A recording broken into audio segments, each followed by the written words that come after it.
أعوذ بالله من الشيطان الرجيم بسم الله الرحمن الرحيم هو الذي جعل لكم الأرض ذلولا فامشوا في مناكبها وكلوا من رزقه وإليه النشور صدق الله العظيم. وہ ذات ہے جس نے زمین کو تمہارے لیے نرم اور تابع کر دیا تو تم اس کے راستوں پر چلو اور اس کے رزق کو کھاؤ اور اسی کے پاس دوبارہ زندہ ہو کر جانا ہے. سورہ ملک کا دوسرا رکوع یہاں سے شروع ہو رہا ہے. پہلے رکوع کے اندر اللہ تعالیٰ کی توحید کی نشانیاں جو آسمان میں ستارے وغیرہ ان کا ذکر ہوا. اب دوسرے رکوع میں جو زمینی نشانیاں ہیں ان کا ذکر ہے. تو سب سے پہلے فرمایا هو الذی جعل لکم الارض ذلولا. اللہ تعالیٰ نے زمین کو ذلولن کا دو مطلب ہے. ایک تو یہ کہ نرم کیا.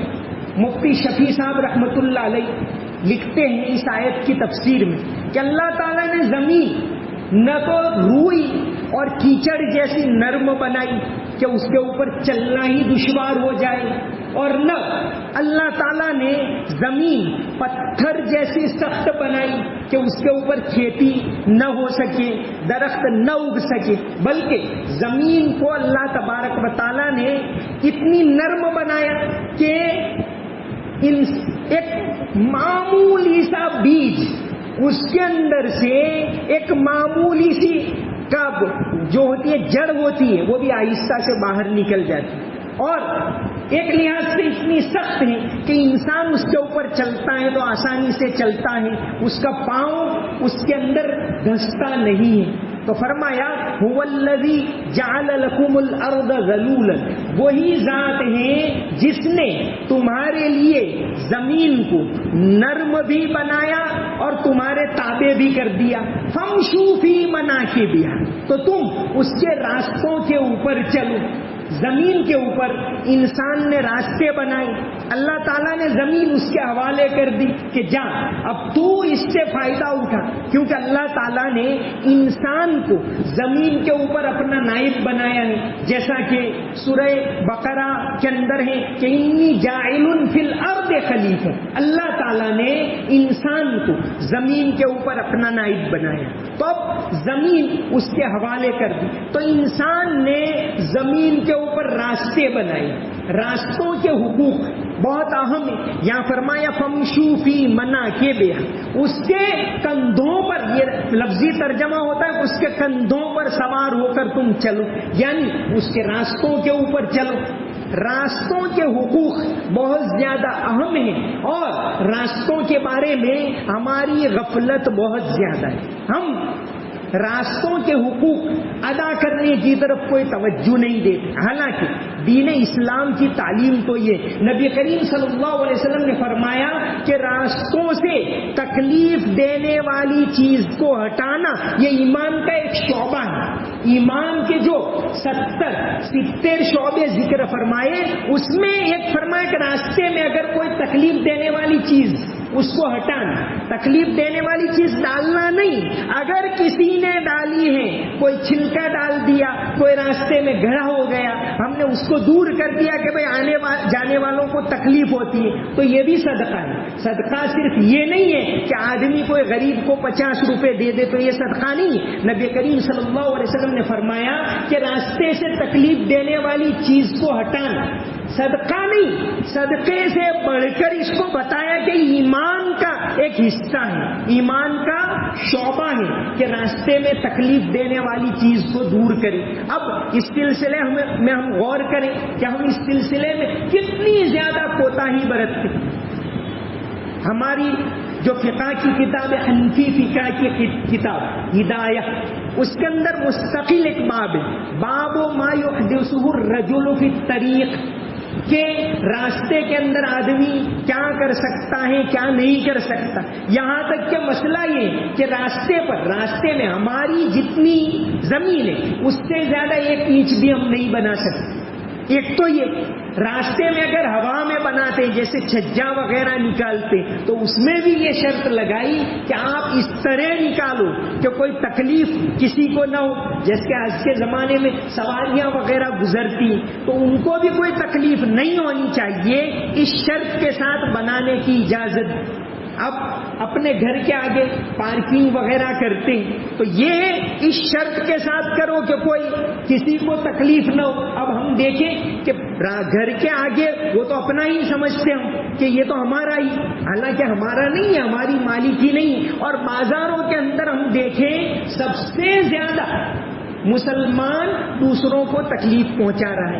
یہ اگرچہ بات کڑوی لگی لیکن یہ بالکل حقیقت ہے کہ بھئی سب سے زیادہ تکلیف ہم پہنچاتے.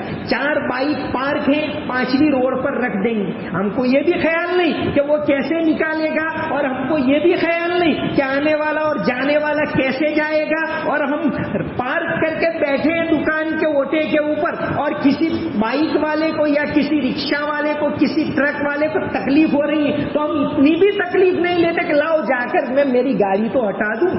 یہ بھی تکلیف نہیں لیتے. حالانکہ دوسرے نے کوئی تکلیف دینے والی چیز راستے میں ڈالی ہے اس کو ہٹانا یہ نبی کریم صلی اللہ علیہ وسلم نے فرمایا کہ صدقہ ہے. یہ بلکہ اس سے بڑھ کر فرمایا کہ اس کو ہٹانا یہ ایمان کا شعبہ ہے. تو خاص طور سے راستوں کے حقوق کا خیال رکھنے کی ضرورت ہے. یہاں اس آیت کے اندر ہے کہ هو الذی جعل لکم الارض ذلولا. اللہ کی مہربانی تو دیکھو کہ اس نے زمین کو تمہارے تابع کر دیا. اس میں تم کھیتی کرتے ہو، اس میں تم راستے بناتے ہو، اس کے اوپر تم چلتے ہو. فمشوا فی مناکبہا، تو تم اس کے راستوں کے اوپر چلو. مفتی شفیع صاحب رحمۃ اللہ علیہ نے یہاں ایک اور بات لکھی ہے کہ راستے جو ہوتے ہیں اسلامی دور کے اندر اسلامی حکومت میں مسلمانوں نے راستے بنانے میں بہت زیادہ خیال رکھا.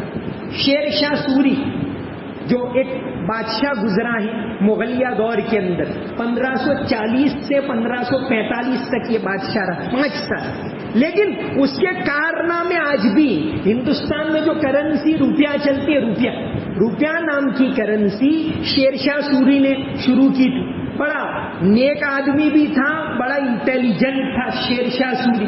اس نے ایک راستہ بنایا ہندوستان کا جو سب سے بڑا راستہ آج کہتے سپر ہائی وے جس کو کہتے گرانڈ ٹرنک روڈ. اس زمانے میں بنگال کے سنار گاؤں سے لے کر ادھر سندھ تک دریائے سندھ تک کا ایک راستہ 3000 کلومیٹر سے زیادہ لمبا جس کو آج کل گرانڈ ٹرنک روڈ کہتے ہیں یا انگریزوں کے آنے سے پہلے اس کو جرنیلی سڑک کہتے ہیں، جی ٹی روڈ بھی کہتے ہیں. اسی پر آپ کا نیشنل ہائی وے نمبر 1 جو بنا دہلی سے کلکتہ تک وہ اسی کے اوپر بن رہا ہے. تو شیر شاہ سوری نے اس زمانے میں یہ راستہ بنایا تو اس کا تذکرہ کرتے جیسے مولانا عبدالحی حسن رحمت اللہ علیہ مولانا علی میاں کے والد انہوں نے لکھا ہے کہ راستے پر دونوں طرف عمدہ سے عمدہ ایسے درخت لگائے تھے کہ سواریاں اس زمانے میں تو کیا سواریاں تھی بیل گاڑا وغیرہ وغیرہ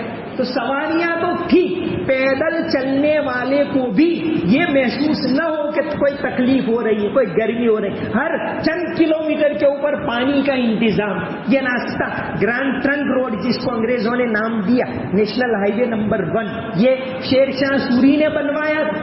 تو یہ راستے بنا محمود بیگڑا نے تو انڈر گراؤنڈ راستے بھی بنائے.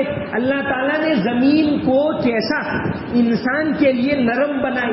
یہ اللہ کی نعمت ہے، اس کے ذریعے اللہ کو پہچاننا ہے. آج بھی بہت سی جگہوں کے اوپر انڈر گراؤنڈ برج بنا لے. دہلی کے اندر تو پوری انڈر گراؤنڈ ٹرین چل رہی ہے. احمد آباد میں بھی بعض علاقوں میں انڈر گراؤنڈ ٹرین شروع ہوئی ہے، میٹرو ٹرین جس کو کہتے ہیں. زمین کے نیچے چلتی، اوپر زمین ہے، اوپر بازار ہے اور نیچے ٹرین چل رہی ہے، اتنی تیزی کے ساتھ چل رہی ہے. تو اللہ تعالیٰ نے ایک لحاظ سے اس کو نرم بھی بنایا، ایک لحاظ سے سخت بھی بنایا کہ انسان چلے آسانی سے چل لیتا ہے، کوئی تکلیف نہیں، پاؤں دھستا بھی نہیں۔ مفتی شفیع صاحب نے فرمایا کہ نہ روئی کی طرح اور کیچڑ کی طرح نرم بنایا اور نہ پتھر کی طرح سخت۔ نرم اتنی کہ ایک معمولی سا بیج راستہ کر کے اگ نکلتا ہے، اور سخت اتنی کہ انسان اور ہاتھی جیسا جانور بھی اس پر آسانی سے چلتا ہے۔ تو فرمایا کہ اللہ تبارک و تعالیٰ نے زمین کو تمہارے لیے نرم بھی بنایا، تمہارے تابع بھی بنائے۔ فمشو فی مناکبہا، تو اس کے راستوں کے اوپر چلو۔ یہ راستے تو بنائے ہی بنائے۔ اہل اسلام مسلمانوں کی حکومت میں یہ تجارت کا بہت بڑا ذریعہ تھے۔ مفتی شفیع صاحب نے اپنی تفسیر میں یہی لکھا ہے کہ یہ راستے اس لیے تاکہ انسان اس کے ذریعے درآمد بھی کر سکے، برآمد بھی کر سکے، ایکسپورٹ بھی کر سکے، امپورٹ بھی کر سکے۔ تجارت ہے، یہ قوموں کی ترقی کا اس میں بہت بڑا راز ہے، تجارت اور انڈسٹری۔ جس قوم کے ہاتھ میں ہوگی وہ قوم، اس کا لوگ لوہا مانیں گے۔ آپ مائنورٹی میں میجورٹی میں یہ بالکل الگ بات ہے۔ امریکہ کے اندر یہودی بہت چھوٹی سی مائنورٹی، 2% بھی نہیں، لیکن پوری تجارت ان کے ہاتھ میں۔ دنیا کا میڈیا، صرف امریکہ کی نہیں، دنیا کی تجارت بڑی بڑی ان کے ہاتھ میں۔ تو یہ ایک بہت اہم رول ادا کرتی ہے۔ تو مفتی شفیع صاحب نے اس آیت کے تحت یہ بھی لکھا ہے کہ تاکہ آپ انسان آسانی سے درآمد بھی کر سکے، امپورٹ بھی کر سکے اور برآمد یعنی ایکسپورٹ بھی کر سکے۔ جعل لکم الارض ذلولا فامشوا فی مناکبہا، تاکہ تم اس کے راستوں کے اوپر چلو۔ تو راستوں کے اوپر چلنے کے ساتھ ساتھ راستوں کے حقوق ادا کرنا یہ دین اسلام کی بہت اہم تعلیم ہے۔ انسان مسلمان اس سلسلے میں بہت زیادہ کوتاہی کرتے ہیں، کہاں پارکنگ کرنا، کہاں نہیں کرنا، کہاں کھڑے رہنا، کہاں نہیں رہنا۔ راستہ ہے وہ تمام لوگوں کا حق۔ دو طرح کے حقوق ہیں، ایک تو اللہ تعالیٰ کے حق کہ نماز ہے، وہ اللہ کے حقوق میں سے نماز فرض ہے، لیکن مان لو کوئی کوتاہی ہو گئی تو امید ہے کہ اللہ تعالیٰ معاف کر دے۔ راستہ ہے وہ بندوں کا حق ہے، جب تک بندے معاف نہیں کریں گے اللہ تعالیٰ معاف نہیں کریں گے۔ تو راستے بنائے ہمارے لیے، سب کے لیے راستوں کا استعمال ہو، لیکن ساتھ ہی ساتھ کسی کو تکلیف نہ ہو۔ اگر راستے میں کہ بھئی گڑھے وغیرہ ہیں، ہم اگر اس کو دور نہیں کر سکتے، کم سے کم اتنا تو ہم کر سکتے کہ بھئی اس کو بنانے کی ذمہ داری کس کی ہے، کہ بھئی پالیکا کی ہے، فلاں ڈپارٹمنٹ کی ہے، فلاں ڈپارٹمنٹ کی ہے۔ لاؤ میں وہاں لکھوں، لاؤ محلے کے 2-4 اچھے جانکار پڑھے لکھے ان کو جمع کر کے ان کے پاس لکھواؤں اور بھیجوں، اتنا تو کر سکتے۔ یہ بھی راستے سے تکلیف دور کرنا ہی ہوا کہ بھئی اگر ہمارے علاقے میں ایسی فیسلٹی نہیں مل رہی، اس کے لیے جہاں لکھنا ہے صحیح طریقے سے امن و امان کے ساتھ، اور جو آفیسرز وغیرہ ہیں ان کی آبرو کو ملحوظ رکھتے ہوئے جائیں، وہاں رجوعات بھی کریں، پیشکش بھی کریں، تو اس کا بھی طریقہ ہوتا ہے، لیکن کریں اس کے اندر ذرا ہچکچائیں نہیں، یہ ہمارے حقوق ہیں۔ تو فرمایا جعل لکم الارض ذلولا، اللہ نے زمین کو نرم بنایا اور تمہارے تابع بنائے۔ فامشوا فی مناکبہا، تو تم اس کے راستوں پر چلو۔ وکلوا من رزقہ، اور اللہ کے رزق کو کھاؤ۔ اللہ تعالیٰ نے دنیا میں جو بھی چیزیں بنائی ہیں، حلال کی ہیں، وہ انسان کے لیے بنائی ہیں، انسان اس کی نعمتوں کا استعمال کرے۔ تو فرمایا وَكُلُوا مِن رِزْقِهِ، یہ سورہ تبارک کے دوسرے رکوع کی پہلی آیت ہے جہاں زمینی نشانیوں کا تذکرہ ہے۔ تو فرمایا کہ اس کے راستوں پر چلو اور اس کے رزق کو کھاؤ۔ یہ زمین اللہ تعالیٰ نے انسان کی روزی کے سارے ذریعے زمین میں رکھ دیے۔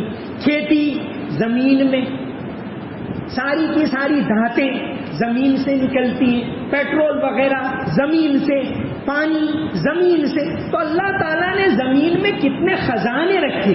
نبی کریم صلی اللہ علیہ وسلم کی ایک حدیث ہے، آپ نے فرمایا اطلبوا الرزق فی خبایا الارض، کہ کہ زمین کے پوشیدہ خزانوں میں روزی تلاش کرو. یہ اس زمانے میں آپ صلی اللہ علیہ وسلم نے فرمایا اطلب الرزق فی خبائل الارض کہ زمین کے پوشیدہ خزانوں میں روزی تلاش کرو. تو اللہ تعالیٰ نے یہ سارے جو روزی کے ذریعے زمین کے ساتھ جوڑ دیے. مفتی شفیع صاحب نے جیسا یہ ایکسپورٹ اور امپورٹ کا بتایا, حدیث شریف کے اندر ہے آپ صلی اللہ علیہ وسلم کا فرمان ہے سومو تصیحو وسافرو تغتنمو, روزے رکھو تندرست رہو گے اور سفر کرو مالدار ہو جاؤ گے.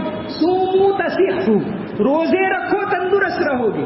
وسافرو تستغنو, سفر کرو مالی لحاظ سے اللہ تم کو بے پرواہ کرے گا. دونوں حدیث کے ٹکڑے بہت یعنی جامع حدیث جو ہے. پہلا ٹکڑا ہے سومو تصیحو, روزے رکھو تندرست رہو. اب ہم لوگ بعض لوگ ایسے ہوتے ہیں, سب نہیں الحمدللہ, اکثر لوگ اپنے دل کی خوشی سے روزہ رکھتے ہیں. روزہ اسی کا نام ہے, آدمی صبر کرے کتنی تکلیف ہو کوئی حرج نہیں. کیوں روزہ رکھا ہے اللہ کے لیے, تو اب میں کیوں شکایت کروں کہ بہت زیادہ گرمی ہے, بہت زیادہ بھوک لگی. یہ کوئی شکایت نہیں. اللہ کے لیے روزہ رکھا آدمی خوشی کے ساتھ برداشت کرے کہ نہ خوشی اچھی ہے یہ دوست, نہ ملال اچھا ہے یار, جس حال میں رکھے وہی حال اچھا ہے. تو یہ فرمایا سومو تصیحو, روزے رکھو تندرست رہو گے. اس سلسلے میں نبی کریم صلی اللہ علیہ وسلم نے تو صدیوں پہلے فرما دیا, لیکن ابھی ایک بہت بڑا سائنٹسٹ جاپان کا یوشیموری اوشومی 2016 میں جن کو نوبل انعام ملا, انہوں نے ایک تحقیق ایک ریسرچ پیش کیا اس کے اوپر. ان کو 2016 کا نوبل انعام ملا میڈیکل میں. اور ریسرچ کیا انہوں نے کہ بھئی یہ کینسر کا علاج کیا, انسان کو کینسر کیوں ہوتا ہے اور کینسر نہ ہو اس کے لیے کیا.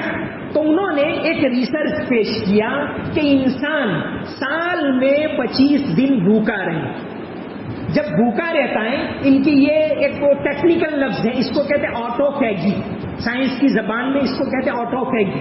یعنی انسان جب بھوکا رہتا ہے اور جب اندر سے وہ یعنی یہ ساری چیزیں ختم ہو جاتی ہیں تو انسان کے جسم میں مردہ سیل ہوتے, مردہ کوش, وہ جسم اس کو کھا جاتا ہے. ہمارا جسم سیل سے بنا ہوا ہے, کوش سے بنا ہوا ہے, تو جسم اس کوش کو کھا جاتا ہے. تو جو سائنسداں کہتے ہیں کہ یہ کینسر ہونے کا ذریعہ کیا کہ جو کوش مرتے ہیں, سیل مر جاتے ہیں, اس کے بعد وہ گر جاتے ہیں. اگر گرتے نہیں ہیں جمع ہوتے ہیں تو یہ کینسر کا ذریعہ. تو فرمایا کہ زائد جمع ہونے والے سیل وہ کوش ہوتے ہیں, اس کو جسم کھا جاتا ہے. اس لیے یہ انہوں نے یہ آٹوفیگی جس کے لیے لفظ ہے کہ آٹومیٹک جسم ان کوشوں کو کھا جاتا ہے جب انسان بھوکا رہتا ہے. تو انہوں نے کہا کہ اگر انسان کینسر سے محفوظ رہنا چاہتا ہے تو سال میں 25 دن, انہوں نے کہا 25 دن اس کو بھوکا رہنا چاہیے. اور اس کے اوپر اس ریسرچ کو یعنی اتنی زیادہ پبلسٹی ملی کہ دنیا کا سب سے بڑا ایوارڈ نوبل انعام 2016 میں ملا. تو ہمارے نبی صلی اللہ علیہ وسلم نے تو صدیوں پہلے فرما دیا سومو تصیحو, روزے رکھو تندرست رہو گی. اور جو حدیث کا دوسرا ٹکڑا جو ہماری اس آیت کے ساتھ ہے کہ سافرو تغتنمو, سفر کرو غنیمت حاصل کرو گے, سفر کرو مال حاصل کرو گے, سفر کرو مالی لحاظ سے بے پرواہ ہو جاؤ گے. تو سفر کے اندر اللہ تبارک و تعالیٰ نے روزی کی برکت رکھی ہے. تو فرمایا اللہ نے زمین کو تمہارے تابع کیا اور تم اس کے اندر چلو, وکلوا من رزقہ, اس کی نعمتوں کو کھاؤ. یہ نعمت اللہ نے بنائی اسی لیے کہ انسان کھائے اور اس کا شکر ادا کرے. پھر آیت کا آخری حصہ وَإِلَيْهِ النُّشُورُ, یاد رکھنا مر کر اس کے پاس جانا ہے. راستے بھی اس نے بنائے, زمین تم کو دی, نعمتیں دی, کھاؤ پیو تجارت کرو سب کچھ کرو, لیکن اللہ کے حقوق ادا کرنا, بندوں کے حقوق ادا کرنا, اللہ تبارک و تعالیٰ کو یاد رکھنا, بھول مت جانا. وَإِلَيْهِ النُّشُورُ, نشور کا مطلب ہوتا ہے زندہ ہونا.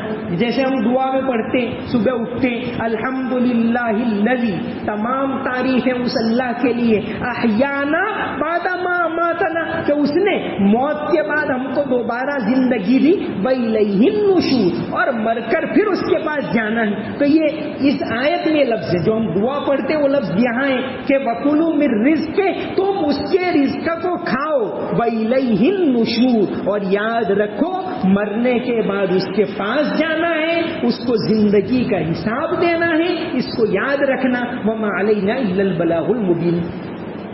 اللهم صل على محمد وعلى ال محمد وبارك وسلم. ربنا آتنا في الدنيا حسنة وفي الآخرة حسنة وقنا عذاب النار. یا اللہ ہمارے گناہوں کو معاف فرما، ہماری تمام کوتاہیوں کو معاف فرما. یا اللہ رحمت کا عشرہ ختم ہونے کے قریب ہیں. یا اللہ پہلے عشرے کا آخری دن ہے، تیرے حبیب صلی اللہ علیہ وسلم نے اس کو رحمت کا عشرہ فرمایا. یا اللہ ہم پر اپنی رحمتیں نازل فرما، برکتیں نازل فرما. یا اللہ رمضان کی قدر کرنے کی توفیق عطا فرما، قرآن کی تلاوت کرنے کی توفیق عطا فرما. یا اللہ حلال پاکیزہ روزی عطا فرما، حرام سے ہماری حفاظت فرما، سود سے حفاظت فرما، جھوٹ سے حفاظت فرما، بے حیائی سے حفاظت فرما، سچائی نصیب فرما، امانت داری نصیب فرما، نبی کریم صلی اللہ علیہ وسلم والے اخلاق نصیب فرما. یا اللہ آج ہماری بد اخلاقی کی وجہ سے لوگ اسلام کے بارے میں اور مسلمانوں کے بارے میں غلط باتیں پھیلا رہے ہیں، غلط فہمیاں پھیلا رہے ہیں. یا اللہ یہ ہماری کوتاہی کی وجہ سے ہیں، ہمارے اعمال کی وجہ سے ہیں. ہمیں نبی کریم صلی اللہ علیہ وسلم والی زندگی نصیب فرما. یا اللہ مرنے کے بعد کی زندگی کو سامنے رکھنے کی توفیق عطا فرما. یا اللہ آخرت کی تیاری کرنے کی توفیق عطا فرما، تیرا خوف نصیب فرما. یا اللہ مسلمانوں کو ایک ہو کر مل جل کر رہنے کی توفیق عطا فرما. مسجدوں کو آباد فرما، مدرسوں کی حفاظت فرما، تمام مسلمانوں کی حفاظت فرما. یا اللہ ہمارے ایمان کی حفاظت فرما. یا اللہ اس شرکیہ ماحول کے اندر ہماری نسلوں کے ایمان اور ان کے عقائد کی حفاظت فرما. یا اللہ ایمان سب سے بڑی دولت ہے، مرتے دم تک اس کی حفاظت کرنے کی توفیق عطا فرما. نماز کی پابندی نصیب فرما، ہماری عبادتوں کو قبول فرما، روزوں کو قبول فرما، تراویح کو قبول فرما، تہجد کو قبول فرما، تلاوت کو قبول فرما. اللهم صل على محمد وعلى ال محمد وبارك وسلم. سمعنا واطعنا غفرانك ربنا واليك المصير برحمتك يا ارحم الراحمين.